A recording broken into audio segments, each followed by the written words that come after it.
warahmatullahi wabarakatuh. Very good Salam. afternoon, everyone. Thank you so much for joining this event. I would like to explain regarding the whole session of today's event. So this dual degree info session actually intended for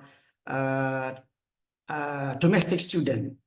But I know some of you from overseas student. So, however, you still have a chance to apply for a regular program. And if you find any difficulties or technicalities issues, it is a perfect time for you to also consult with our expert here. So, because this is intended for domestic student, I would like to switch the language for our communication with the bahasa. Terima kasih semua yang sudah hadir pada siang hari ini. Nama saya Muhammad Lutfi Hamidi. Saya dalam hal ini sebagai Kaprodi MA in Economics di Fakultas Ekonomi dan Bisnis telah hadir bersama kita Bapak Muhammad Kadafi, Mas Kadafi saya manggilnya, beliau kabab di bagian administrasi kemahasiswaan dan pendaftaran ya Mas ya, admission ya. Oke, jadi beliau nanti yang paling kompeten untuk menjelaskan ini. Kemudian juga sudah hadir bersama kita Neng Zulfa Azhar. Zulfa adalah alumni kita di FEB W3 yang pada satu semester terakhir yang bersangkutan mendapatkan beasiswa MUSMA dari Departemen Agama untuk belajar satu semester di Dandi University. Jadi nanti kita bisa, Zulfa bisa sharing bagaimana rasanya vibe-nya belajar di Dandi University. Juga bersama kita Mas Najib, dah hadirkah beliau? Iya, ada Bu Dekan, Bu Prof. Dian Masita. Selamat datang Bu Prof. Dian. Nanti kita juga mungkin bisa mendapatkan informasi dari beliau. Baik, untuk lebih singkatnya biar tidak terlalu banyak mengulur waktu, izin saya share terkait kegiatan kita siang hari ini.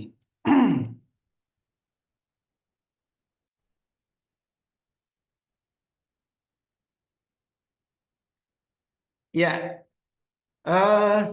kita nanti saya akan mengawali dari program dual degree itu sendiri. Kemudian Mas Kadafi akan menjelaskan bagaimana teknis admissionnya. Kemudian kita akan mendengarkan Mas Najib yang mungkin bisa memberikan pengalaman sebagai LPDP awardee. Dan juga begitupun juga dengan Neng Zulfa. Kita juga masih menunggu apakah salah satu alumni kita yang saat ini belajar di SOAS, ada Nisa, nanti kalau yang bersangkutan juga bisa hadir, insya Allah ini akan menjadi info session yang lebih menarik. Baik, terkait program Dandi dan UI3, itu terkait kita ada program MA in Economics yang dimana 1 tahun pertama akan dilangsungkan di Depok, kemudian setahun berikutnya akan dilakukan di Dandi University. Nah, mereka yang tertarik atau mengambil program ini, dia akan mendapatkan double degree MA di Economics di fakultas kami di Depok di UI3. Kemudian dia bisa mengambil MSc untuk area yang berbeda. Kalau tertarik Islamic Finance bisa, Islamic Banking and Finance juga bisa, Islamic Banking Finance and International Business juga oke. Ada Islamic Finance and Digital Economy, menarik sekali. Dan kemudian yang terakhir pilihannya adalah Entrepreneurship, Innovation, dan Islamic Finance. Nah, untuk kegiatan semua ini tentu karena ini kerjasama dengan LPDP akan dibiayai dan didanai sepenuhnya oleh LPDP. Sebagaimana yang tadi saya sampaikan di awal, program ini memang hanya didesain untuk pelamar dari domestik saja. Kemudian alternatif yang kedua, yang bersangkutan bisa memilih program antara FEB UI 3 dengan SOAS University. Dalam hal ini tahun pertama belajar di ilmu ekonomi di UI 3, kemudian tahun kedua yang bersangkutan bisa mengambil jurusan yang disukai, apakah itu economic policy, international business, ada global development, ada politik and international relation. Kemudian semua program ini sekali lagi dibiayai oleh LPDP dan diperuntukkan untuk mahasiswa domestik. Pilihan yang ketiga, mahasiswa juga ditawarkan MFin di Master of Finance in Sustainable Finance di UI 3. Tahun kedua kemudian yang bersangkutan bisa mengambil MSc di SOAS University of London dengan mengambil jurusan bisa terkait ekonomi policy, international business, global development, politik international relation, and global energy and climate change. So banyak ya, ada 5 pilihan alternatif, banyak sekali mana yang kira-kira disukai bisa diambil. Kemudian skemnya, karena kita mengikuti program yang dikerjasamakan dengan LPDP, LPDP itu memiliki 3 skim. Yang pertama regular dan partial scholarship, kemudian targeted, dan ketiga adalah afirmatif. Untuk yang afirmatif ini ada affirmation scholarship, ada pre-prosperous people, yang ini maksudnya adalah prasejahtera, kemudian disabilitas, dan kemudian beasiswa untuk putra-putri Papua.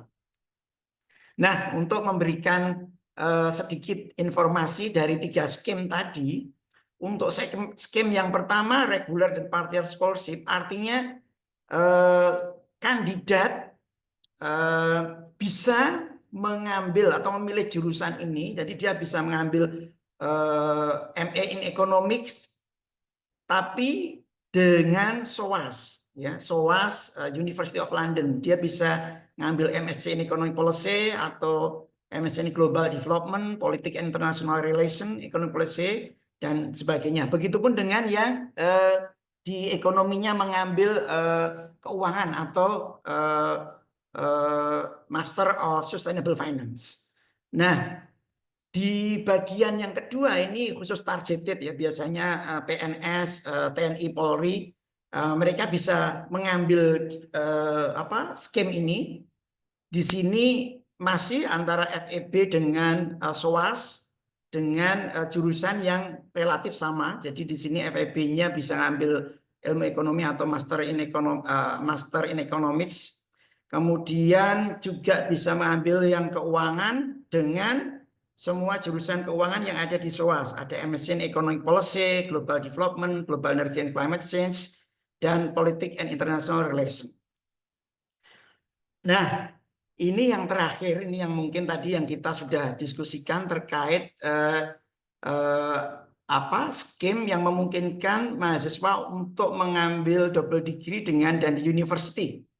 Nah, di sini ini adalah skim yang terakhir. Jadi ada afirmasi, ada disabilitas, prasejahtera, dan putra-putri Papua.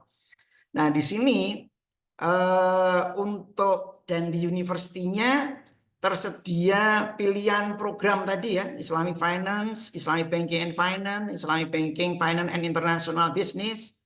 Juga bisa kalau mau ambil Islamic Finance and Digital Economy. Kemudian untuk yang menarik, yang mungkin juga cukup ngetren nih, ada Entrepreneurship, Innovation and Islamic Finance. Semuanya ditawarkan antara ilmu ekonomi di FEB UI 3 dan di university. Kalau ada yang mau ngambil yang kerjasama atau alternatif studi yang ditawarkan di SOAS, ini juga sangat memungkinkan. Jadi pilihannya di bagian nomor ini adalah nomor yang tertera di dalam guidance yang diberikan oleh LPDP. Jadi kalau teman-teman masuk ke LPDP kemudian ngambil guidance-nya, bisa diambil nomornya ini sudah saya sesuaikan sehingga langsung misalnya pengen MSc Islamic Finance dengan Dandi, maka mungkin nomornya adalah 277. Kalau pengen misalnya ambil MFin atau keuangan dengan memilih alternatif dengan SOAS, dia bisa ngambil misalnya dengan International Business misalnya itu nomor 250 dan seterusnya. Dana yang di cover selama pendidikan antara lain banyak sekali ini ya. Ini dari LPDP ada pendaftaran, SPP, tunjangan buku, penelitian tesis, seminar internasional. Kalau mau publikasi juga di cover, luar biasa ini ya. Terus kemudian ada juga terkait dana pendukung dalam hal ini misalnya transportasi, aplikasi visa, asuransi kesehatan, kedatangan, biaya hidup bulanan, living cost ya. Kemudian kalau mau ikut lomba internasional juga tercover. Bahkan jika ada keadaan darurat pun akan disediakan. Nah, khusus untuk yang Dandi University karena dia dikhususkan untuk yang skema yang C, skema yang ketiga, salah satunya adalah affirmation scholarship, yakni beasiswa daerah yang dimaksudkan untuk kelompok masyarakat yang berasal dari daerah afirmasi. Jadi kalau kita masuk ke linknya LPDP ada 15 daerah yang mendapatkan afirmasi, daerah afirmasi. Memang tidak semua daerah di situ. Misalnya kalau di Bali, misalnya hanya satu kabupaten saja. Demikian misalnya kalau di Aceh ada beberapa kabupaten yang masuk. Nah, untuk detailnya teman-teman bisa langsung klik di LPDP. Nah, terkait beasiswa prasejahtera, singkatnya ini adalah program beasiswa yang diperuntukkan bagi masyarakat dari keluarga prasejahtera. Mereka yang masuk dalam golongan ini, dia terdaftar dan aktif sebagai penerima program Keluarga Harapan, atau penerima bantuan pangan non-tunai, atau penerima bantuan iuran di data terpadu kesejahteraan sosial, Kementerian Sosial. Kemudian yang beasiswa disabilitas itu termasuk adalah program beasiswa yang ditujukan untuk masyarakat penyandang disabilitas. Ada yang disabilitas fisik, intelektual, mental, sensorik, ganda, atau bahkan multi. Nah, yang terakhir, beasiswa afirmasi untuk putra-putri Papua. Jadi memang sasarannya adalah mereka orang asli Papua yang tinggal di Provinsi Papua atau Papua Barat atau Papua Selatan atau Papua Tengah atau Papua Pegunungan atau Papua Barat Daya dengan ketentuan bermarga asli Papua, ibu kandung orang asli Papua atau bapak kandung adalah orang asli Papua. Secara umum persyaratan ini yang dari LPDP ya, nanti mungkin Mas Kadawi bisa menambahkan bila ada tambahan syarat yang khusus dari UI 3 ya. Jadi persyaratan umumnya warga negara Indonesia menyelesaikan studi untuk D4 atau S1. Kalau dia menyelesaikannya di luar negeri, dia harus memiliki penyetaraan ijazah dulu. Kemudian juga harus menyertakan surat rekomendasi. Persyaratan khususnya ini khusus untuk persyaratan ya beasiswa prasejahtera ya. Nanti untuk masing-masing target itu memang ada yang berbeda-beda. Jadi ini yang saya bacakan di sini yang untuk persyaratan beasiswa prasejahtera, memenuhi usia maksimum 42 tahun per 31 Desember 2025, kemudian indeks prestasi sekurangnya 3 dari skala 4. Pendaftar beasiswa luar negeri mengunggah IELTS 6 atau TOEFL ITP 500. Nah, tentang IELTS ini nanti khusus untuk UI 3 barangkali ada kebijakan yang berbeda, nanti Mas Kadafi bisa menjelaskan lebih detail. Kemudian juga sudah mendapatkan unconditional offer, letter of acceptance dari institusi yang sudah dituju. Itu dari saya yang terkait apa eh, program ya. Selanjutnya saya undang Mas Kadafi untuk mempresentasikan atau menjelaskan kaitannya dengan administrasi admission yang terkait dengan UI3. Silakan, Mas.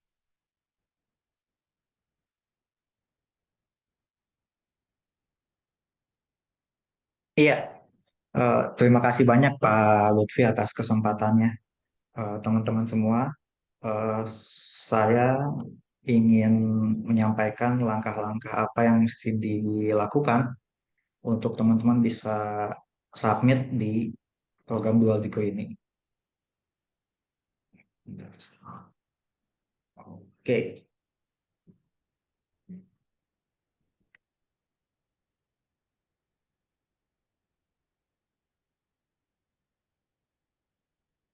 baik. Jadi memang program Dual Degree ini memang kita dikhususkan untuk WNI, WNI yang akan submit di program S2.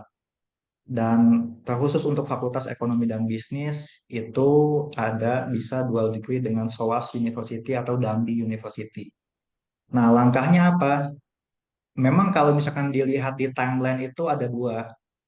Timeline yang memang kita W3 admission deadline-nya itu tanggal 31 bulan 3. Kalau teman-teman, saya yakin teman-teman pasti sudah melihat website admission.uii.ac.id. Nah, itu timeline kita. Adapun timeline LPDP memang dibuka selama 1 bulan. Jadi sejak dibuka tanggal 17 sampai tanggal 17. 17 bulan 1 sampai tanggal 17 bulan 2. Sehingga kami menghimbau kepada teman-teman yang memang ingin masuk dalam program dual degree ini supaya dipercepat untuk submit ke kita. Apa itu keuntungannya? Jadi langkah-langkahnya pertama pasti di kita itu ada administrative selection, kemudian ada desk review, kemudian ada interview. Setelah itu udah melewati 3 tahapan ini, kemudian akan dapat LOA double degree. Sebagaimana yang telah diketahui nanti juga akan dijelaskan detailnya oleh Mas Nagib dan apa namanya hal-hal yang mesti dilakukan. Yang pasti adalah ketika dia submit ke sistem LPDP, tapi melalui kita, artinya udah mendapatkan LOA double degree, itu punya tiket langsung supaya tidak mengikuti tes bakat scholastik. Sebagaimana yang teman-teman pasti ketahui, kalau yang udah ada pernah mencoba LPDP, LPDP itu wajib mengikuti bakat scholastik kalau aplikan tidak memiliki LOA. Jadi dalam hal ini kami menghimbau sebelum tanggal 17 kita pun saat ini bagaimana prosesnya kita itu di admission untuk tahun akademik 2526 tidak menunggu sampai semua aplikan melengkapi. Jadi sekali teman-teman udah melengkapi semua yang kita minta itu langsung akan ada panggilan interview, kemudian akan diseleksi langsung. Kemudian bisa mempercepat. Langkah selanjutnya adalah nah, ini di sistem kita. Ini linknya ya. Mohon untuk dibaca selalu baik itu di media sosial W3 yang selalu kita update atau di website. Itu pasti sudah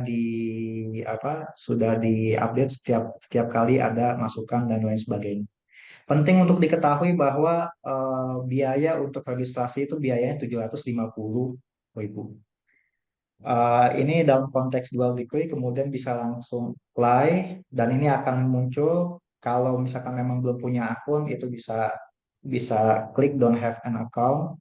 Kemudian nah dalam bagian ini mohon teman-teman di bagian kanan ini dual degree khusus Indonesia ketika udah milih Indonesia nanti akan ada pilihan centang di sini. Do you want to take a dual degree program? Nah, ketika dicentang nanti bakal ada pilihan. Kalau memang kita pilihnya di Fakultas Ekonomi dan Bisnis, kemudian nanti ada programnya apa? MA in Economics, ada MFin SF, kemudian nanti kampusnya mau yang mana? Mau yang Dandi kah atau mau yang SOAS? Ketika ini sudah dilakukan, langkah selanjutnya mohon untuk cek di email yang telah kita gunakan untuk mendapatkan. Karena di dalamnya itu perlu ada yang namanya klik link verifikasi. Langkah selanjutnya adalah sign in dan ini tampilan awal. Jadi ada 8 tahapan ya yang wajib diisi. Ini nama, kemudian TTL dan sebagainya. Ini sebagaimana kita apply juga ke sistem, upload foto yang betul-betul pas, ya cocok. Kemudian kalau misalkan ini masalah penulisan nama. Kalau misalkan nama kita hanya 2 suku kata ya mohon untuk diulang. Given name sama middle name diulang Ahmad Ahmad, Yusuf kayak gitu. Tapi kalau nama kita ada 3 suku kata bisa. Atau nama kita lebih daripada 3 suku kata juga bisa dia melekat di surname. Yang selanjutnya adalah ya complete the form, kita ngisi semua. Ini langkah-langkahnya. Dan ini kita juga kerjasama dengan tim IT supaya kalau ada satu langkah yang belum diisi semua, itu tidak akan masuk ke langkah selanjutnya. Jadi mohon untuk klik continue and save setiap kali kita mengisi. Ini kemudian program studinya yang tadi ini sifatnya penegasan, kita ingin ngambil lagi, kemudian educational background. Ketika kita apply S2 pastinya S1 kita isi dari kampus mana, kemudian IPK-nya dan lain sebagainya. Nah, ini juga penguploadan dokumen juga demikian. Yang selanjutnya ketika itu udah selesai semua langsung bisa diklik submit.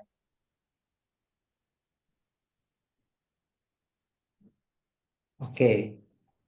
Yang selanjutnya language proficiency dan ini memang sangat penting untuk diketahui kalau apa namanya kita memasang target ini kalau misalnya teman-teman melihat di admission.ac.id itu juga sudah ada detailnya. Jadi untuk program dual degree apa apa saja berapa berapa poin yang mesti dilengkapi.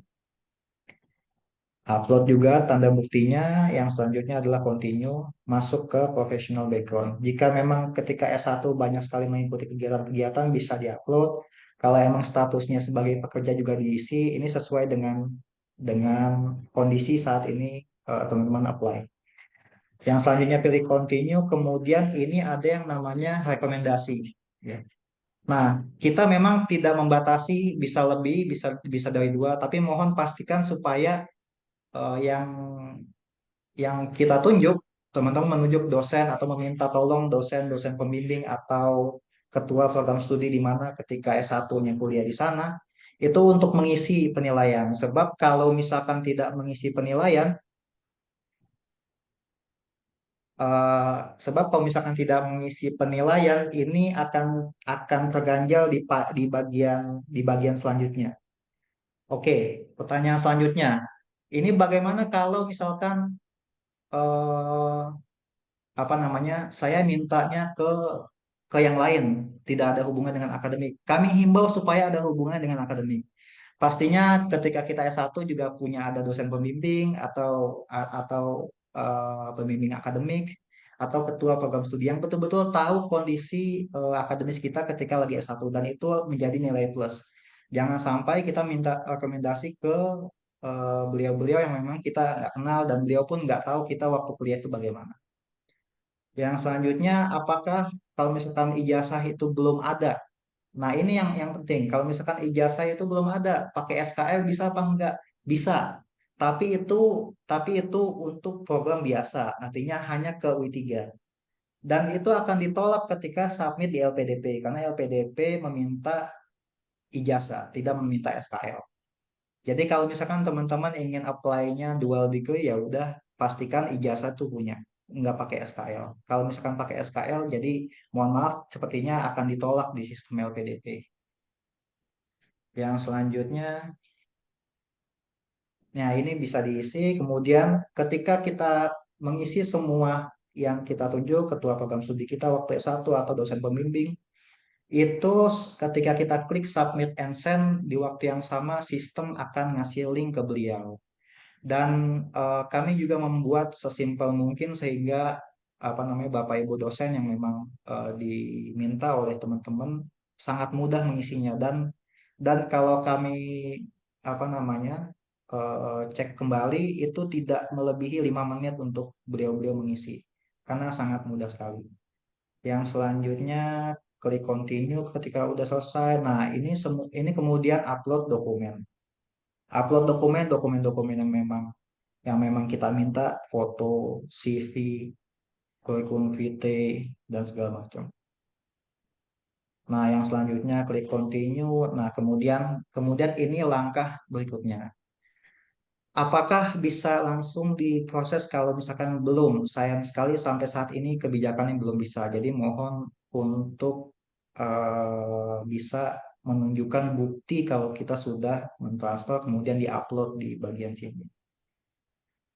Nah, itu kemudian banyak sekali langkah-langkah bisa bisa pakai Dana, GoPay dan segala macam. Kalaupun untuk international student bisa pakai PayPal, Western Union dan sebagainya. Yang selanjutnya diupload, kemudian nah ini kita minta supaya aplikan mengklik I confirm that I understand and agree to the terms of this applicant declaration. Jadi ketika aplikan mengklik itu artinya udah masuk. Jadi udah sukses dilaksanakan. Nah, yang selanjutnya ini udah selesai, bisa dilihat lagi, bisa diklik view payment evidence-nya. Nah, kemudian, ini admission status. Admission status itu menandakan bahwa admin telah memverifikasi. Artinya tadi, jika teman-teman sudah transfer uangnya, kemudian upload buktinya, nanti admin akan melihat. Jadi ketika udah diverifikasi, nanti datanya akan masuk ke fakultas yang kita tuju. Dalam hal ini Fakultas Ekonomi dan Bisnis. Jadi nanti teman-teman di Fakultas Ekonomi dan Bisnis akan memproses supaya memanggil aplikan yang sudah menyelesaikan langkah ini. Nah, ini pasti aplikan prosesnya, kemudian kita udah nyiapin W3 Admission Registration Card, kemudian bisa dilihat semua yang telah kita isi. Nah, yang selanjutnya ini dual degree di sistem LPDP. Kita juga mencoba juga di sistem bagaimana supaya bisa apply dengan mudah dan tidak membingungkan sehingga kita buat tutorial ini. Yang selanjutnya ini memang dikhususkan untuk WNI yang memang pertanyaannya apakah kalau tidak punya LOA bisa apply? Bisa, tapi itu akan panjang. Pengisiannya pun akan panjang. Jadi baiknya kita menghimbau supaya teman-teman apply secepatnya di UI3 dan sebelum tanggal 17 bisa apply di LPDP. Oke, yang selanjutnya ini dalam hal ini Fakultas Ekonomi dan Bisnis kerjasama dengan SOAS University dan Dandi. Jadi kalau SOAS itu bisa masuk program yang reguler dan adapun Dandi masuk ke program afirmasi yang dijelaskan oleh Pak Lutfi tadi. Nah, untuk apply beasiswa biasa langkah satu untuk mengisi semuanya, kemudian langkah kedua yang tadi kami jelaskan. Kalau sudah memiliki LOA unconditional, LOA yang memang diminta dan ini sesuai dengan panduan LPDP yang telah disiapkan, LOA itu akan dijelaskan bahwa aplikan ini diterima untuk masuk program dual degree. Jadi UI3 akan melengkapi apa namanya penjelasan itu di LOA. Nah, kemudian disebabkan ini untuk afirmasi, jadi statusnya apakah prasejahtera, apakah disabilitas atau dari Papua. Yang selanjutnya ini intake-nya mau kapan? Apa mau tanggal 25? Ya pasti tanggal 25 kan, atau 25 bulan September. Nah, ketika kita milih fakultas, yaitu kita milih subjek apa? Ekonomi, gitu, misalkan. Nah, ini eh, ketika kita cek di sistem LPDP, memang tidak ada yang spesifik, sehingga kami himbau supaya memilihnya bidang ekonomi lain yang belum tercantum. Nah, itu mohon mohon dipilih itu di sistem LPDP supaya memudahkan langkah selanjutnya. Jadi langkah 5 itu langsung kita masukin ada pilihannya negaranya di mana, kemudian bisa dipilih. Yang selanjutnya ini juga manual panduan yang bisa dilihat sehingga teman-teman bisa apply juga di LPDP juga dan ini penjelasan yang lebih rinci bisa dilihat panduan.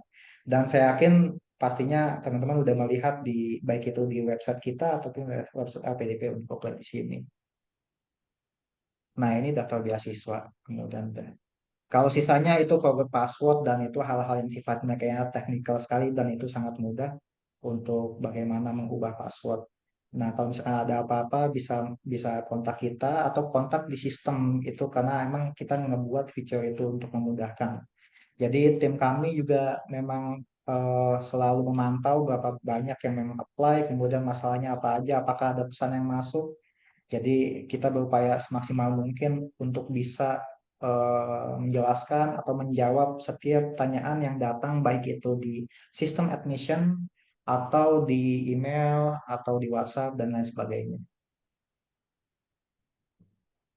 Ya, mungkin ini yang bisa saya sampaikan. Jika memang ada pertanyaan bisa dilanjutkan nanti. Saya kembalikan waktu ini ke Pak Lutfi, silakan Pak. Baik, terima kasih Mas Kadafi. Saya yakin banyak di antara teman-teman yang sudah banyak menyimpan pertanyaan ya, tapi kita simpan dulu sebentar. Kita masih ada paling tidak dua narasumber. Nanti kita minta tolong Mas Najib untuk menyampaikan pengalamannya sedikit terkait LPDP, bagaimana mengadjust ini, mungkin dari perspektif yang berbeda. Eh, Kira-kira waktunya antara 5 sampai 7 menit ya Mas ya. Terima kasih. Silakan Mas Najib. Baik, terima kasih Pak Lutfi. Saya izin share screen ya, Pak. Ya, silakan Mas. Oke, saya harap udah kelihatan ya slide-nya. Oke, Ya. Assalamualaikum warahmatullahi wabarakatuh semuanya. Assalamualaikum Pak Lutfi, Pak Hadafi, Mbak Zulfa. Nah, oke, saya mau sharing sedikit tentang pengalaman beasiswa LPDP ya. Jadi pengenalan sedikit beasiswa LPDP itu apa sih? LPDP ya sebenarnya beasiswa yang dikelola sama Kementerian Keuangan. Beasiswanya sangat besar ya, mulai dari S2, S3 dan sekarang juga ada yang dari S1 bahkan.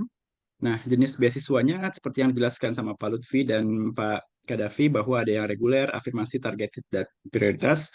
Cuman mungkin untuk eh, program yang ditawarkan oleh UI 3 double degree-nya itu lebih ke arah reguler dan afirmasi ya. Saya nggak tahu target bisa atau prioritas atau bisa. Cuman ini syarat-syarat yang reguler dan afirmasi umumnya dan reguler ya.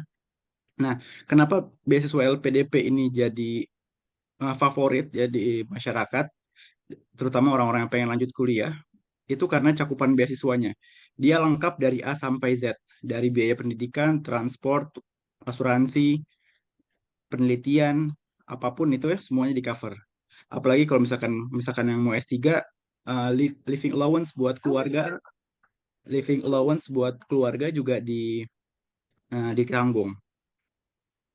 Nah, jadi alur pendaftaran LPDP itu gimana sih sebenarnya? Ya pertama, kita registrasi dulu di LPDP-nya di beasiswa lpdp.kemenq.go.id.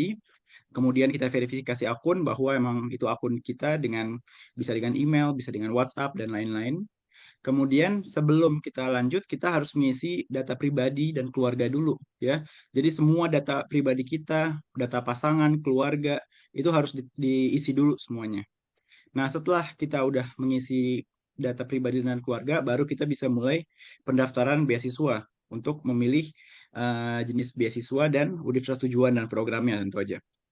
Nah, sekarang yang jadi pertanyaan gimana alur proses seleksi beasiswa LPDP. Nah, jadi LPDP ini ada 3 proses. Yang pertama itu seleksi administratif, kedua seleksi bakat skolastik, dan ketiga seleksi substansi yang kita akan bahas dan gali lebih dalam di masing-masingnya.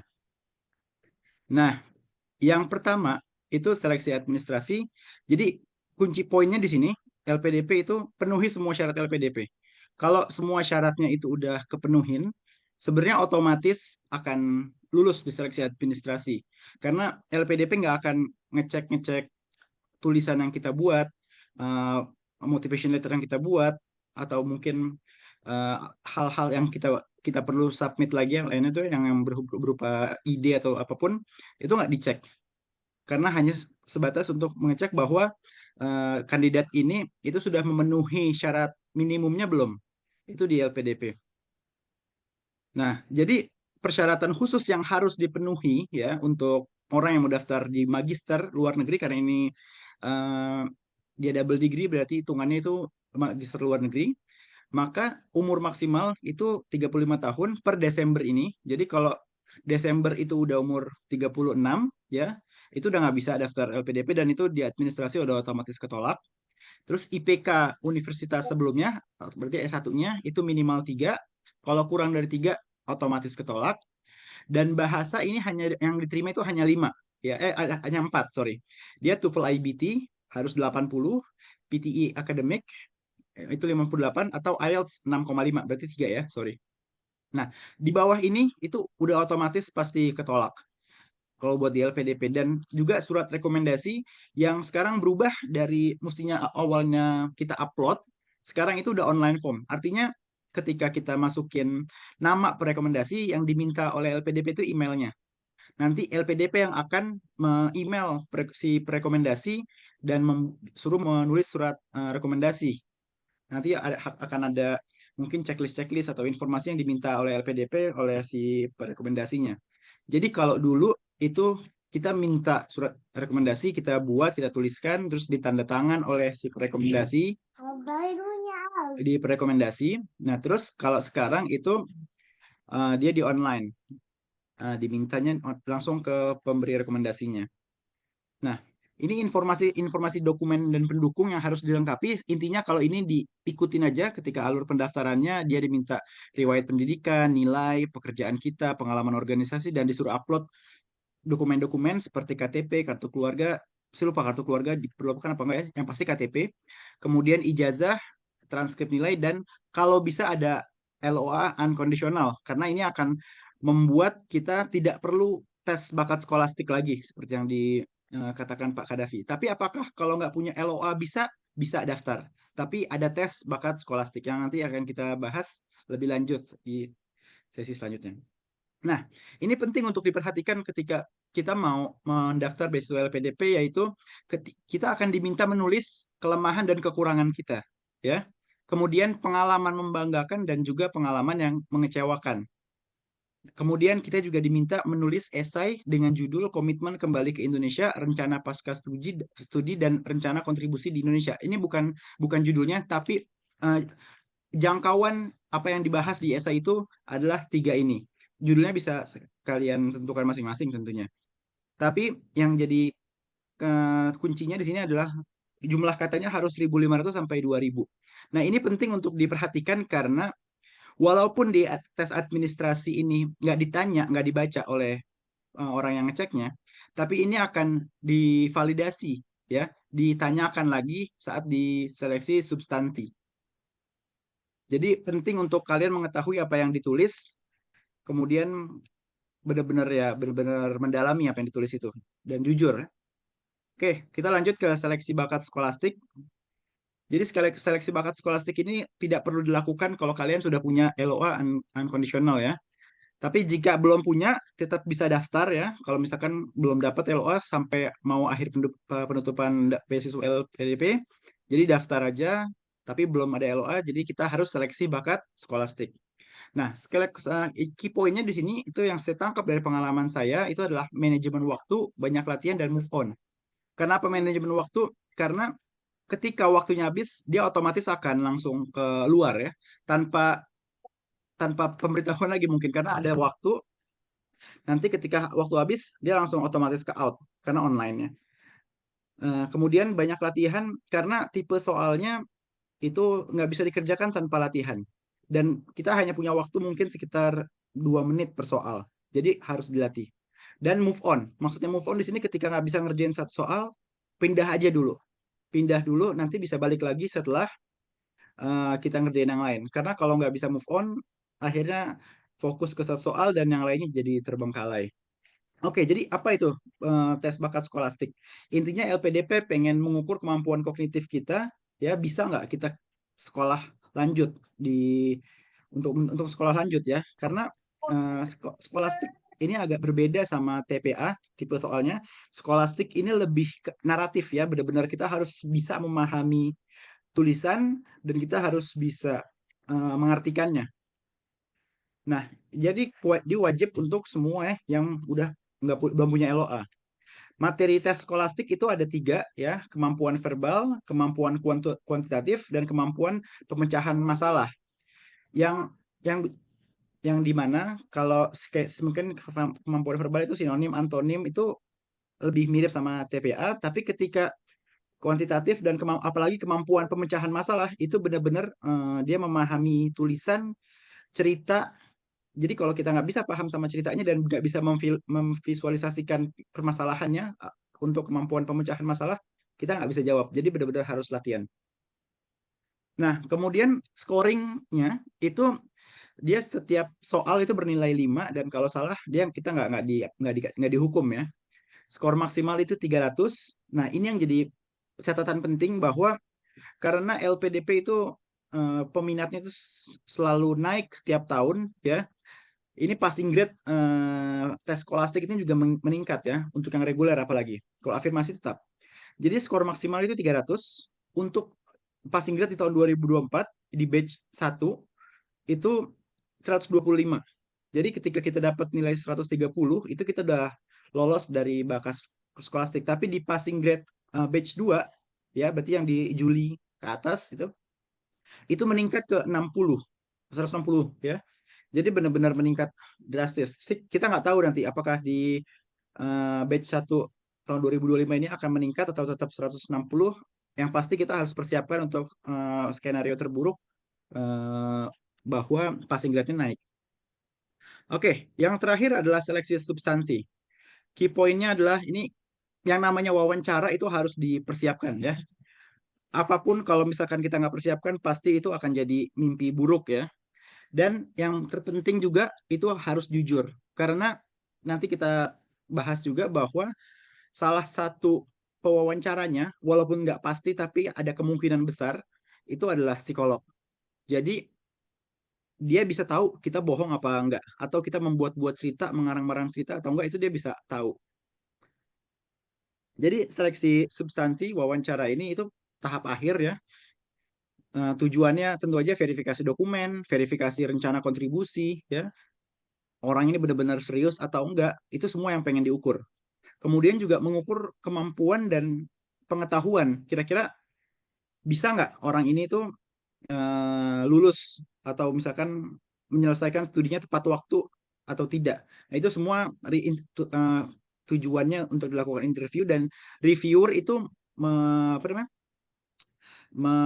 Memberikan nilai scoring ya untuk setiap pelamar. Nanti scoringnya itu akan diagregat yang kita nggak tahu cara penilaiannya gimana.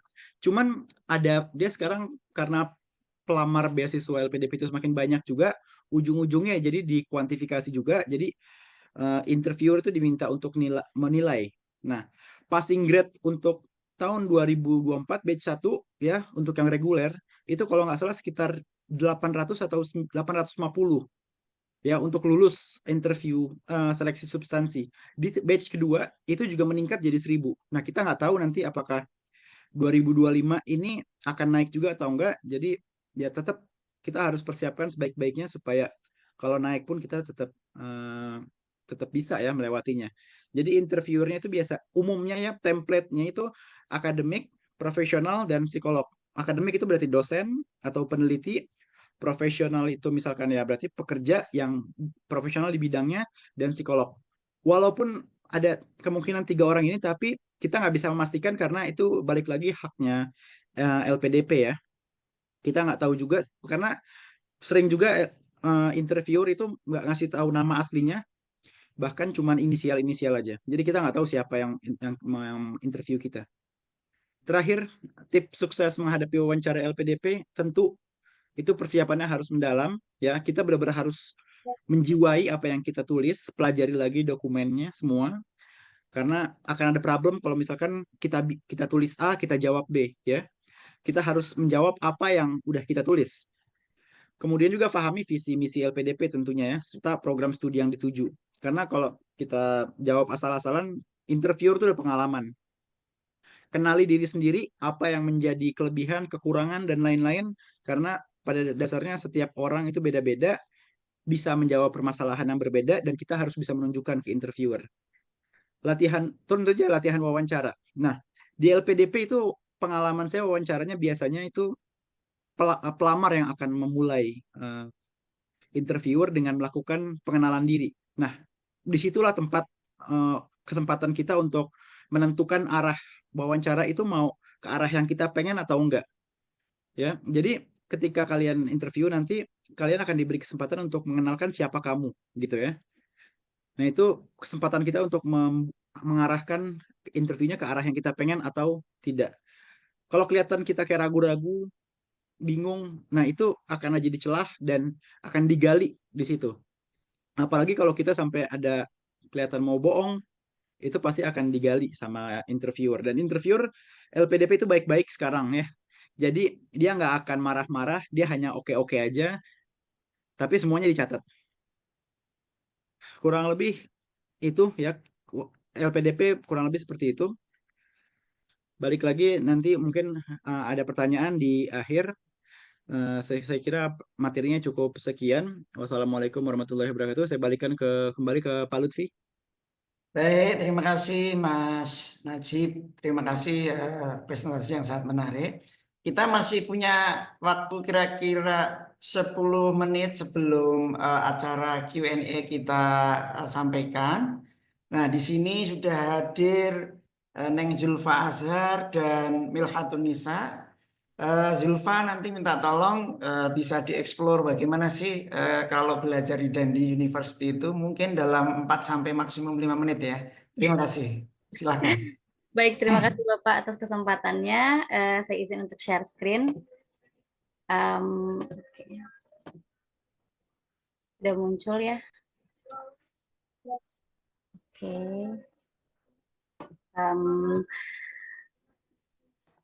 Bismillahirrahmanirrahim. Assalamualaikum warahmatullahi wabarakatuh. Selamat siang teman-teman semua, Bapak Ibu. Pertama-tama saya mengucapkan terima kasih kepada Triple IU atas kesempatannya. Kemudian yang saya hormati Bapak Lutfi Hamidi, juga Pak Nagib, juga Pak Muhammad Kadafi. Perkenalkan nama saya Zulfa. Saya merupakan salah satu awardee dari Mosma Scholarship 2024 di University of Dundee. Kemudian juga hari ini saya diberi kesempatan untuk sharing begitu ya, cerita-cerita tentang bagaimana sih kehidupan selama di University of Dundee sebagai student di sana. Baik, karena saya hanya punya waktu sedikit, jadi mohon maaf jika penyampaiannya agak cepat begitu ya. Oke.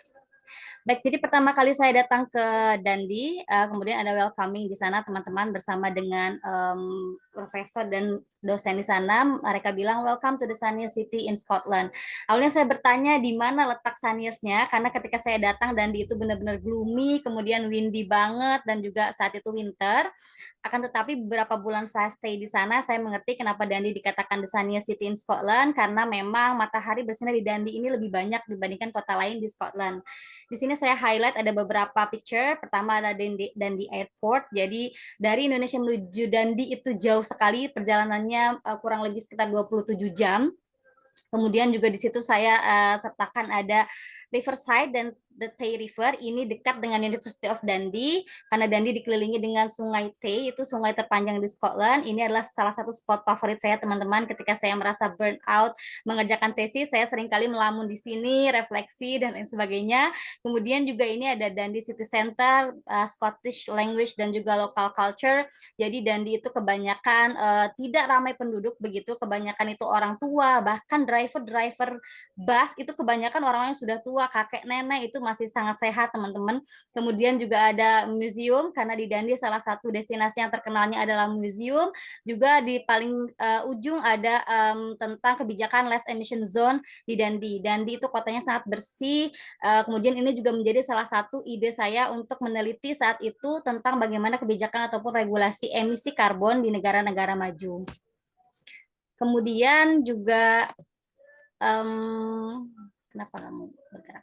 Ya, kampus facilities. Jadi tentu saja banyak fasilitas di kampus University of Dundee, tapi di sini saya highlight beberapa yang sering saya kunjungi. Pertama adalah library. Ini adalah tempat yang sering saya kunjungi, tempat ternyaman karena saya banyak menulis hal di sana. Apalagi ketika waktu exam, itu library dibuka selama 24 jam. Bahkan saya pernah pulang dari library itu di jam 12 malam. Itu masih ramai sekali teman-teman dan juga nggak ada takut sama sekali karena memang orang-orang juga pada belajar begitu. Kemudian ada faith and contemplation space. Di sana juga banyak prayer room. Ada di library, kemudian juga ada di luar kampus. Kemudian ada study spaces yang banyak. Kemudian ada inquiry center, di mana tempat ini sangat melayani kita khususnya international student yang sedang kebingungan begitu ya, terutama tentang housing atau tentang hal-hal yang ingin kita tanyakan, karena mereka sangat welcome dan sangat membantu kita dalam mengatasi masalah perstudian gitu. Kemudian ada Laboratory and Finance Lab, kita juga diberikan akses penuh terhadap laboratori, contohnya seperti Bloomberg Finance Lab, di sana sangat diberikan akses penuh dan kita juga dikasih tahu caranya dari nol sampai kita paham. Kemudian juga Academic Life in Dundee, ini merupakan learning system yang ada di Dundee. Seperti biasa ada lectures, kemudian ada tutorial, biasanya di laboratorium, kemudian project based learning, biasanya kita berdiskusi dan mengadakan project based bersama profesor ataupun lecturer di sana, kemudian student interaction, assignment ini ada setiap kali kelas berakhir teman-teman, dan itu harus diselesaikan sebelum kelas selanjutnya, kemudian ada exam dan juga attendance semuanya via aplikasi, jadi saya tunjukkan di situ. Jadi once kita sudah sampai di kelas, baru kita bisa klik hadir gitu. Rasa-rasanya tidak ada yang bisa tipsen begitu ya teman-teman. Kemudian everything related to academic activities is accessible in the app. Jadi ada aplikasi University of Dundee, di situ semuanya jelas, bisa tahu kapan jadwal library, kemudian juga ada materi kuliah yang sudah diajarkan, itu kita bisa lihat kembali di aplikasi tersebut.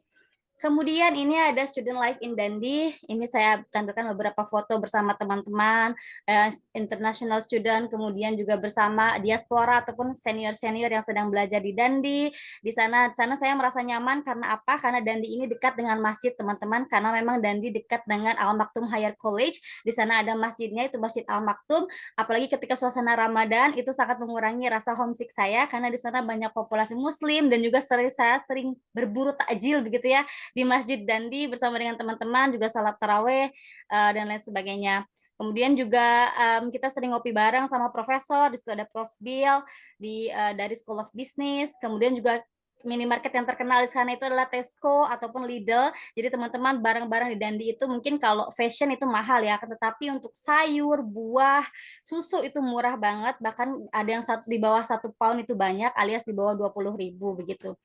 Kemudian ini adalah opportunities to explore Scotland. Jadi walaupun memang di Dundee ini tidak banyak destinasi, tapi teman-teman bisa banget explore Scotland. Contohnya ke ibu kota itu Edinburgh, itu hanya 1,5 jam dari Dundee. Kemudian ke Glasgow, kota terbesar di Scotland, itu hanya 2 jam. Dan itu murah. Bisnya itu mungkin ada yang paling murah itu 4 pound atau 80.000 lah begitu teman-teman. Atau ke St. Andrew mungkin, atau mungkin ke Glasgow. Jadi teman-teman pecinta Harry Potter ini surganya lah di sana. Begitu. Kemudian ada personal experience. Saya sangat bisa katakan bahwa Dundee ini kota yang membuat saya nyaman dan kota teraman untuk saving money begitu, karena di sana juga banyak populasi Muslim salah satunya. Kemudian juga public transport di sana sangat jelas teman-teman, jadi nggak takut kemana-mana karena tarif, jarak dan harga itu terpampang jelas. Adapun challenges-nya mungkin di halal food, karena di sana sangat susah halal food, sekalipun ada itu mahal. Jadi memang yang paling bisa diandalkan adalah masak sendiri begitu. Ini mungkin terakhir ya, ini practical tips for student mungkin yang nanti akan berangkat ke Dundee, insya Allah teman-teman semua mungkin. Yang pertama adalah housing tips. Jadi biasanya teman-teman yang mau ke luar negeri kan harus mempersiapkan housing bagaimanapun ya teman-teman. Dan itu biasanya kebanyakan mencari di aplikasi namanya Zoopla ataupun Airbnb. Kemudian menurut saya best area to live itu at Dundee One karena itu dekat dengan kampus. Karena saya yakin teman-teman jika sudah di sana itu akan lebih banyak jalan kaki ketimbang memilih bus karena itu sangat mahal. Kemudian yang kedua, don't bring too many winter clothes karena mungkin kita akan pergi ke negara bersalju gitu ya. Jadi kita persiapkan baju tebal sebanyak mungkin, itu tidak perlu karena di sana itu banyak second hand, toko second hand, dan itu brand semua, itu dijual murah sekitar 1 pound alias 20.000. Kemudian dibandingkan dengan baju yang tebal, mendingan teman-teman banyak bawa perbumbuan dan belajar masak dari sekarang karena di sana susah sekali halal food. Kemudian yang terakhir, ketika sudah sampai di sana mungkin banyak pertanyaan terkait pembelajaran, kampus dan lain sebagainya. Building connection itu penting. Contohnya approaching staff dan profesor karena mereka sangat welcome sekali terhadap kita, apalagi mereka tahu kita dari Indonesia atau dari Triple IU. Begitu teman-teman kurang lebih, jika ada pertanyaan boleh ditanyakan di sesi tanya jawab. Kemudian juga semangat untuk para pejuang scholarship. Wassalamualaikum warahmatullahi wabarakatuh. Waalaikumsalam warahmatullahi wabarakatuh. Terima kasih sekali Zulfa. Rasa-rasanya pengen ke sana ini langsung nih begitu melihat vibe-nya, gambar-gambar yang menarik. Oke, selanjutnya untuk menambah suasana pengenalan bagaimana tadi sudah kita dengar di Dundee, bagaimana dengan SOAS. Nah, kita ada alumni kita yang saat ini sedang melanjutkan studi S3 di SOAS, Milhatun Nisa. Terima kasih sudah ikut bergabung. Kira-kira mungkin 4 atau 5 menit maksimal ya. Terima kasih. Silakan Milha. Halo Pak Lutfi, Mas Kadevi, dan teman-teman semuanya. Dan sebenarnya ada Budian ya, salam Budian. Mungkin saya cukup sedikit ya, tidak seperti Mbak Zulfa sama Mas Najib. Langsung saja saya izin share screen kalau boleh.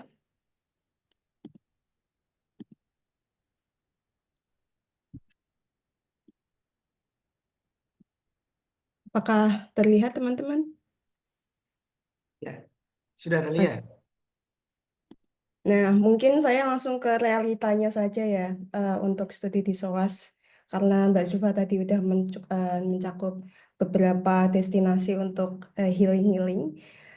Untuk di SOAS, kita ada 4 term, teman-teman. Term 1 dimulai dari 23 September sampai 13 Desember.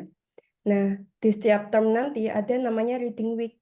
Nah, reading week ini untuk, ya meskipun namanya reading week, cuma lebih tepatnya ini untuk tempat-tempat assignment, untuk mengerjakan assignment sih. Terus untuk term 2 dari Januari sampai Maret.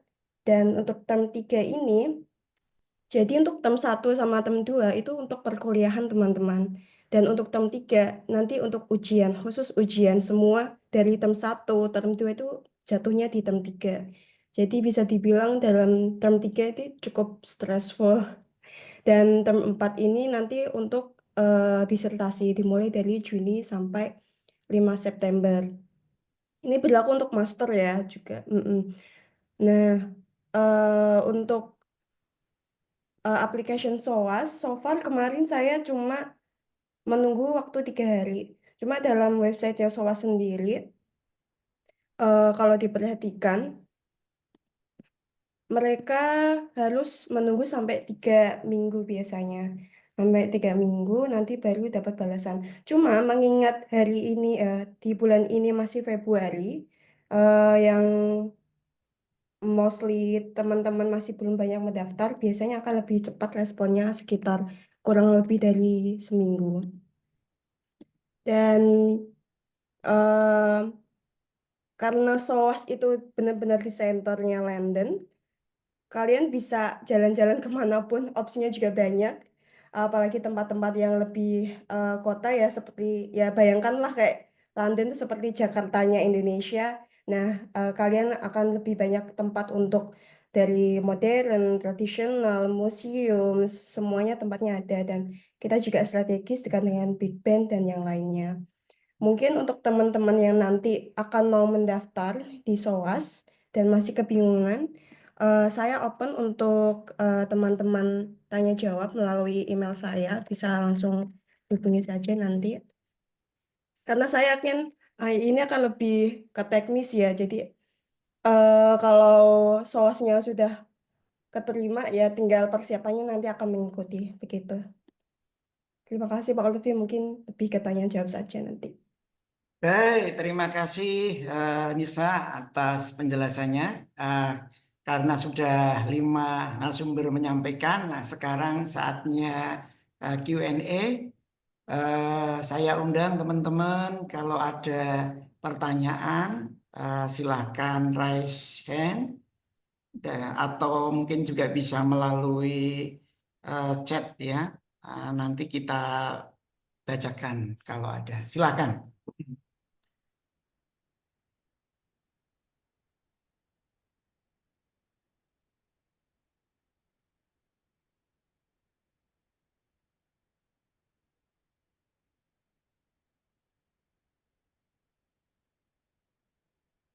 Mungkin sambil menunggu pertanyaan, tadi Zulfa sempat bercerita kalau di Dandi itu sepertinya asik gitu ya.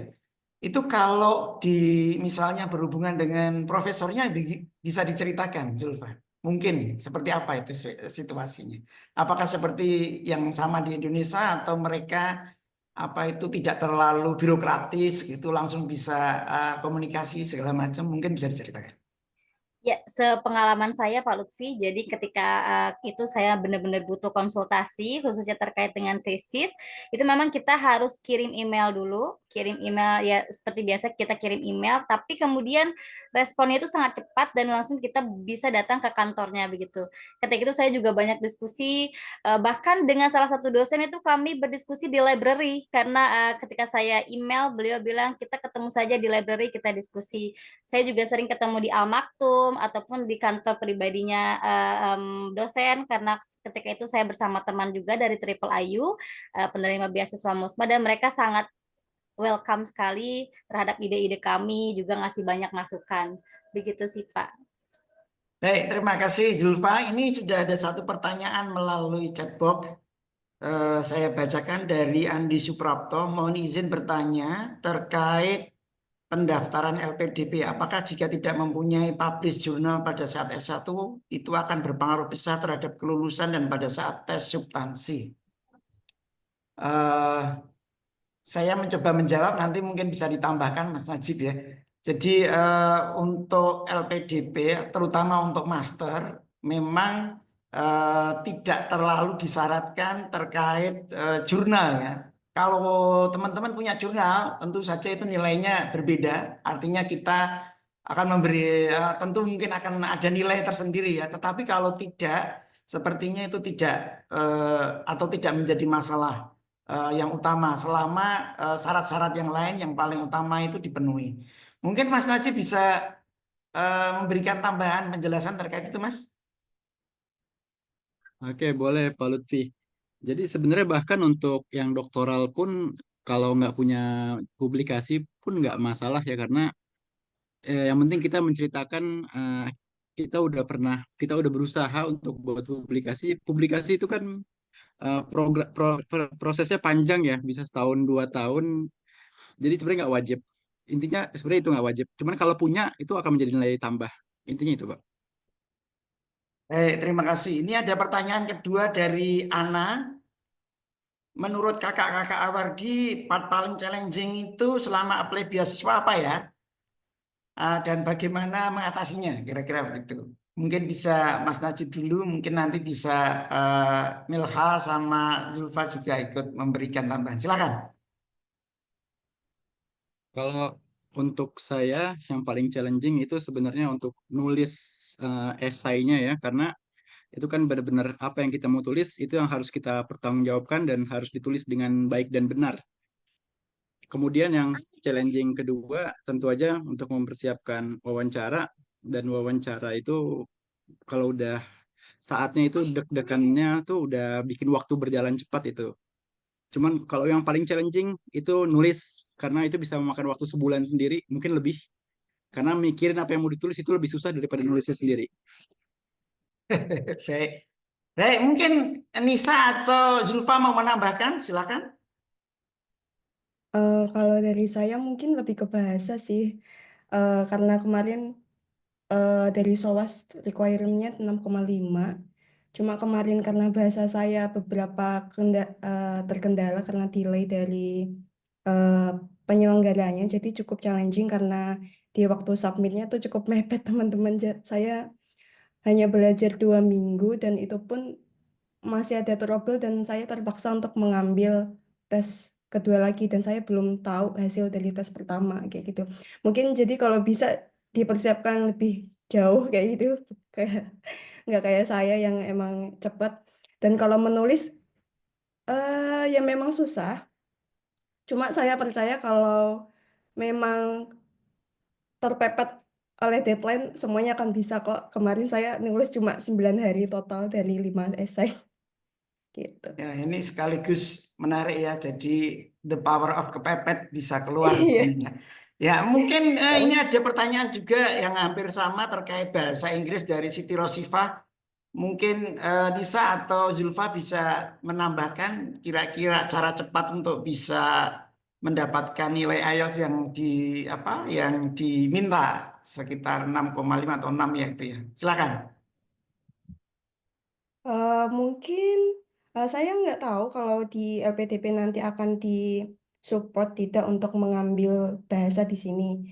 Cuma kemarin kalau teman-teman memang kurang dari apa yang disyaratkan oleh SOAS, mereka akan membuka untuk bahasanya sendiri gitu, seperti kursus lagi. Jadi ada yang 1 bulan atau 2 bulan.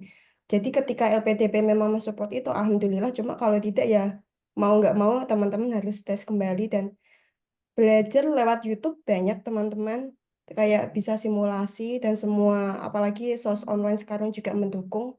Seperti itu sih mungkin. Kemudian, ini karena waktunya kita nggak tahu persis lama atau tidak, mungkin ini ada pertanyaan pertama dari Zaid Ambari, apakah peluang dual degree ini akan dibuka di LPDP batch 2 di pertengahan tahun? Mungkin Mas Kadafi mungkin bisa menjawab, Mas. Iya, ya Pak Lutfi, makasih. Apakah dibuka? Iya dibuka. Jadi LPDP itu jika batch pertama itu ditetapkan beasiswa yang tersedia A, B, C, D, E, sampai Z, batch kedua pun demikian. Jadi pertanyaannya apakah dibuka? Iya dibuka. Himbauan kami bagaimana? Himbauannya jika memang sudah lengkap semua, mohon untuk dilakukan secepat mungkin. Jadi kalau misalkan dilakukan batch kedua, apakah nanti akan ada update atau limited kuota itu kita nggak tahu. Tapi yang pasti jika memang persyaratannya udah lengkap, silahkan. Saya langsung ke pertanyaan selanjutnya ya Pak Lutfi. Ini ada yang Ya, nanya. UI3 saya cek akreditasinya di Predikti belum ada karena 1 tahun akan kuliah di sana. Apakah belum ada? Udah ada di Predikti. Bahkan semua program studi ini sudah terakreditasi dan untuk akreditasi institusi kami sedang menunggu asesmen lapangan. Artinya ada yang datang ke sini untuk mengecek semua kelengkapannya. Kemudian ya itu, makasih. ya. Baik, Mas Kadafi. Ini tadi pertanyaan yang terkait dari peneliti sudah ada atau belum? Saya tambahkan ya khusus untuk prodi ilmu ekonomi atau MN ekonomi kita itu sudah mendapatkan baik sekali. Jadi alumni kita bahkan sudah ada yang lolos PNS. Jadi artinya diterima juga oleh institusi negara. Artinya itu diakui. Jadi Mas Rayas jangan khawatir. Lagian nanti kalau sudah dapat double degree, siapa yang mau menolak kira-kira? Anda mesti sudah memiliki apa istilahnya tambahan skill dan pengalaman di luar negeri. Mungkin ada yang terlewat ini tadi misalnya. Oh, sebentar. Tadi mungkin Zulfa mau menambahkan dulu untuk hal-hal yang tadi ditanyakan oleh teman-teman terkait mungkin bahasa Inggris, mungkin yang lain-lain. Karena saya rasa eh, cerita-cerita seperti itu akan lebih menarik di mata kandidat. Coba silakan, Nyai Baik, Azhar. terkait bahasa Inggris ya Pak, sebenarnya tidak jauh lebih ya, tidak jauh berbeda dengan Kak Milha tadi, layaknya di SOAS dan di pun juga ada pelatihan bahasa begitu ya. Ada kita setiap minggu ini invitation via email untuk masuk pelatihan bahasa, khususnya memang bagi international student, apalagi yang bahasa Inggrisnya itu kurang begitu. Jadi ada case di mana mereka itu tetap terima yang persyaratan bahasa Inggrisnya tidak memenuhi, tapi mungkin kalau LPDP ini mungkin akan beda case atau seperti apa. Kemudian juga tadi tips mungkin ya memang benar kata Mbak Milha, kalau misalkan tidak ada execution gitu, maka ya belajar dari sekarang dan persiapan IELTS itu sangat dibutuhkan. Karena saya sendiri ketika MOSMA itu tidak pakai IELTS karena waktunya nggak cukup, akhirnya saya pakai password English test karena itu diwajibkan oleh kampus. Tapi memang teman-teman yang punya IELTS itu kunci menurut saya, jadi persiapan IELTS itu penting dan punya sertifikat bahasa itu juga sangat penting. Begitu sih Pak Lutfi.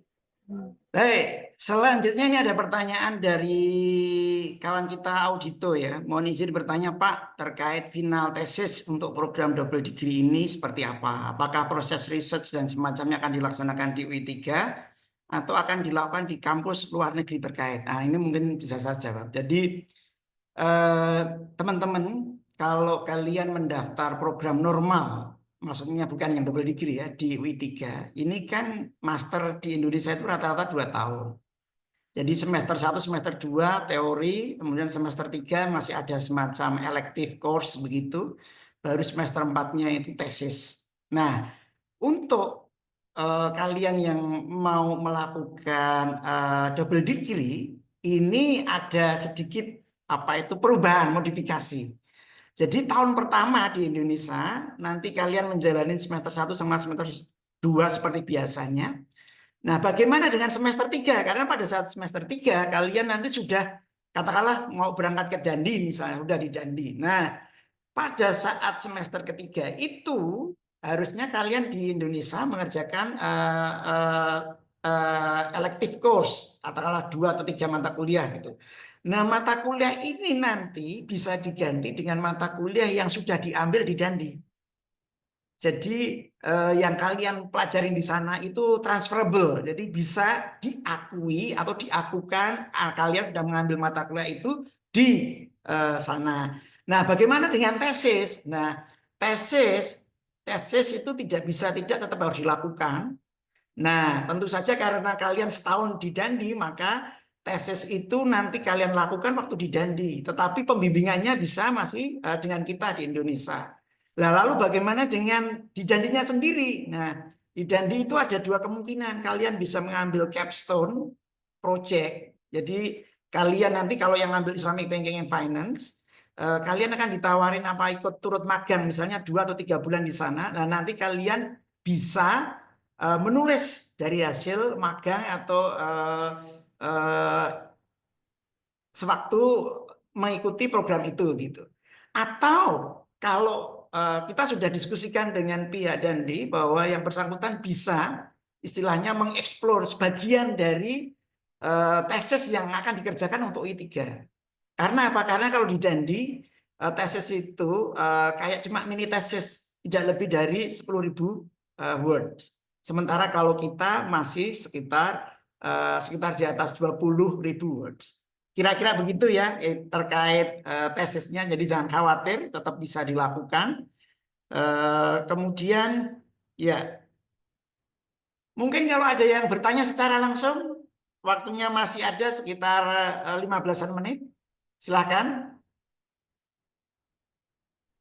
Sambil menunggu ada yang nanya langsung, Pak Lutfi, saya ingin menyampaikan Oh ya, info silakan Mas. tambahan yang tadi saya lupa menyampaikan. Tadi kan saya sampaikan kalau di awal kita ada yang namanya admission fee yang nominalnya 750 ya, 750.000. Pertanyaannya apakah itu bisa diganti nanti ketika dapat beasiswa? Bisa. Buktinya adalah kita ada program khusus S3 yaitu LPDP UI3 Scholarship yang memang udah ada angkatan pertama ini, baik itu WNI dan WNA. Dan sekali lagi kami juga terima kasih kepada pihak LPDP yang telah membantu mewujudkan hal ini sehingga kampus UI3 menjadi tempat di mana WNA juga datang ke sini dan memang prosesnya juga sangat kompetitif. Nah, bagi mahasiswa tadi yang memang lulus, dia itu punya hak untuk mengajukan reimbursement. Jadi biaya 750 itu diganti oleh LPDP. Jadi teman-teman jika memang bertanya, waduh, berarti nanti hilang ya atau segala macam, udah bismillah aja. Kalau memang nanti rezekinya nanti juga bisa mengajukan reimbursement. Ya, silakan.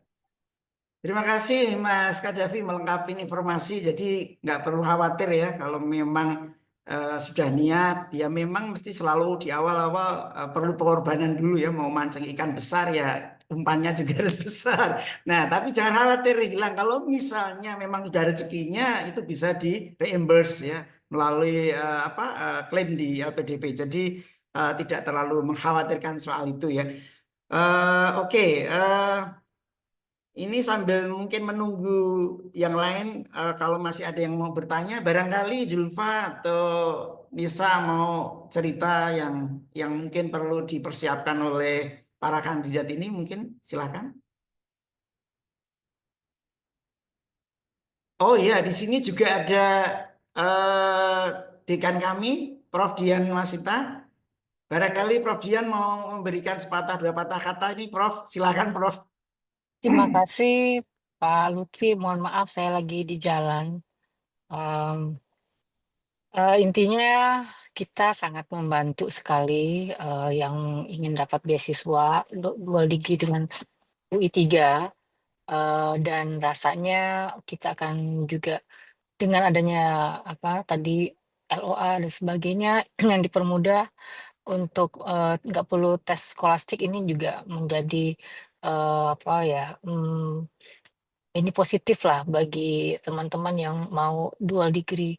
Jadi kalau dual degree di kita ini menarik, ada MA in Economics, ada dengan MFin Finance atau juga Climate Change dan sebagainya. Dirasakan pada saat Anda mendaftar bekerja nanti Anda punya option yang banyak. Jadi kalau ditawarkan lowongan untuk economics Anda punya ijazahnya. Kalau yang meminta sustainability atau finance atau climate change Anda juga punya. Jadi silakan mengambil kesempatan ini dan ini sayang sekali kalau tidak diambil karena belum tentu ada di 2-3 tahun ke depan begitu. Jadi kalau kita nggak tahu bagaimana pemerintah kita terhadap kebijakan beasiswa di 2-3 tahun ke depan, yang sekarang yang depan mata, kalau ada kesempatan, saya pikir jangan disia-siakan. Karena kita nggak pernah tahu, uncertainty-nya sangat tinggi di masa yang akan datang. Mungkin itu saja dari saya, Pak Lutfi. Makasih banyak. Terima kasih Bu Dekan atas informasinya. Jadi semakin dikuatkan ya. Jadi kita ambil kalau misalnya teman-teman memang syarat-syaratnya sudah memenuhi, jangan tunggu lama. Kita manfaatkan saja karena kita tidak pernah tahu apakah kesempatan yang baik ini akan datang kedua kalinya. Kalau memang saat ini bisa dimanfaatkan, manfaatkan dulu. Tadi yang menarik informasinya dari Bu Dekan dan Mas Kadafi bahwa kalau teman-teman mendaftarnya dulu dari UI 3, dari itu kita bisa langsung proses. Kalau memang memenuhi syaratnya akan dikeluarkan LOE-nya secara lebih singkat sehingga nanti teman-teman bisa menggunakan LOE-nya untuk mendaftar LPDP sehingga menghilangkan kewajiban untuk mengikuti ujian skolastik. Nah, ini apa nilai tambahnya. Jadi jangan dilupakan, itu insya Allah akan menjadi nilai tersendiri bagi teman-teman sehingga tidak perlu mengikuti proses yang lebih panjang di LPDP. Mungkin itu ada lagi yang ingin bertanya sebelum sesi kita tutup. Tadi Lagi Mbak nambah Zulfa, sedikit sambil nunggu silakan. yang ini nih. Habis itu setelah saya mungkin Mbak Milha bisa Oh iya. menambahkan. Saya ingin menyampaikan bahwa tahun lalu itu banyak sekali yang gagal disebabkan esai atau motivation letter itu ditulis oleh ChatGPT. Jadi mohon sekali teman-teman jangan sampai masa depan kita ditentukan oleh robot atau AI. Jangan. Kita yang menentukan itu. 2 halaman kita yang menulis dari hati itu akan sangat powerful sekali. Ini Mbak Zulfa, Mbak Milha pasti juga mengalami hal tersebut dan pembaca, dosen-dosen juga pasti tahu, oh ini yang nulis bukan ini anak kayak gitu. Jadi tips untuk bagaimana lolos tadi juga disampaikan oleh Mas Nagib di LPDP juga sama. Jadi kalau misalkan dia tulus menuliskan apa yang saat ini kondisinya dialami, silahkan disampaikan aja, jangan sekali-kali minta bantuan ke ChatGPT atau DeepSeek. Itu akan mengurangi peluang kalian untuk dapat beasiswa. Dan sekali lagi mungkin nanti yang lain akan menambahkan selamat karena dengan kedatangan teman-teman di Zoom ini merupakan langkah memulai dan menghunting sekali lagi langkah-langkah yang mesti dijalani di baik itu di sistem UI 3 ataupun LPDP dan apa saja yang mesti disiapkan mohon untuk PD. Dan tips selanjutnya adalah jika misalkan kalian ketika S1 banyak sekali mengikuti pelatihan dan ini nggak bisa ditujukan. Nah, ini tips juga di awal nih yang disampaikan oleh bagian admission. Di awal sekali ketika kalian tuh ada kesempatan untuk interview pasti dikasih kesempatan 5 sampai 10 menit. Mohon untuk sertifikat dan apa namanya piagam-piagam itu dicetak dan ditunjukkan. Dan hal tips-tips ini nggak bakal ada dicantumin di website. Ini hanya ada di Zoom kita info session. Makasih Pak Lutfi dan makasih Mbak Milham, Mbak Zulfa, Mas Nagib dan Prof Dian. Baik, terima kasih Mas Kadafi. Sebelum kita tutup, kita minta untuk closing statement mungkin dari Milha, Zulfa maupun Mas Najib barang 1-2 menit. Silakan masing-masing. Mungkin dimulai dari Mas Najib. Terima kasih Pak Lutfi. Mungkin saya mau nambahin sedikit. Tadi untuk tes IELTS itu emang mahal, tapi yang diterima sama LPDP ya IELTS yang resmi, TOEFL yang resmi, dan itu sekitar 3,5 juta harganya. Jadi manfaatkan belajar sebaik-baiknya, ya gunakan kayak IDP itu dia punya kayak les gitu yang online, dan itu benar-benar mirip sama tes aslinya, harganya jauh lebih murah, paling cuma 500.000. Dipakai dulu, baru tes sesungguhnya. Nah, terus untuk closing statementnya, yang namanya program beasiswa itu pasti penuh uncertainty, ya ketidakpastian. Yang dijalanin dulu aja, lakukan sebaik-baiknya. Bismillah, setelah selesai kuda udah diikat, tinggal nunggu kabur apa enggak. Kurang lebih gitu. Jadi dilakukan sebaik mungkin, tinggal nunggu hasilnya, serahkan sama Allah. Sekian Pak Oke, Lutfi. terima kasih Mas Najib. Selanjutnya mungkin Neng Zulfa. Mungkin dari saya apa ya, semangat teman-teman. Terkadang mimpi dan juga pencapaian yang besar itu membutuhkan usaha atau mungkin biaya dan juga pengorbanan yang lebih besar. Yang terpenting jangan lupa berdoa. Begitu Pak. Oke, selanjutnya terakhir mungkin Nisa, silakan. Sedikit menambahkan dari penjelasan Mas Kadafi tadi, untuk terkait GPT, ya memang tuh sangat dilarang ya teman-teman. Cuma kalau memang untuk brainstorming, itu sangat boleh sih menurut saya, untuk brainstorming saja ya. Bukan untuk langsung menuliskan secara keseluruhan, itu memang tidak otentik dan kelihatan oleh mesin. Dan terlebih lagi, yang namanya beasiswa, kalian akan mendapatkan lebih besar dari apa yang kalian keluarkan. Misal 750, itu tidak ada apa-apanya teman-teman. Nanti pasti akan mendapatkan living allowance, kayak accommodations, kayak dan publikasi yang lain itu pasti akan lebih banyak. Itu namanya, ya kita ya bayar sesuatu yang memang harus kita bayar dan kita akan mendapatkan lebih, itu saja sih. Dan jangan sampai hal itu juga membatasi kalian untuk me-apply beasiswa karena banyak memang yang awardee yang sudah berkorban banyak untuk mendapatkan sesuatu yang tidak bisa didapatkan dengan mudah oleh orang lain. Gitu. Semangat teman-teman. Baik, terima kasih. Akhirnya kita sampai pada penghujung acara. Saya ingin mengucapkan terima kasih kepada Mas Kadafi, Zulfa, Nisa, Mas Najib. Mungkin sebelum kita tutup, boleh ada semacam foto session dulu. Silakan untuk dihidupkan kameranya. Mbak Salma boleh diubah ke dalam bentuk itu Oke, galeri, bisa. Pak. Oke, sudah saya ubah ke bentuk galeri. Saya izin foto ya Pak, di hitungan 1, 2, 3. Satu kali lagi, 1, 2, 3. Oke, terima kasih. Terima kasih. Selanjutnya selamat berjuang. Mudah-mudahan sukses dalam perjuangan untuk mendapatkan beasiswanya. Selamat dan sukses terus. Assalamualaikum warahmatullahi wabarakatuh. See you next.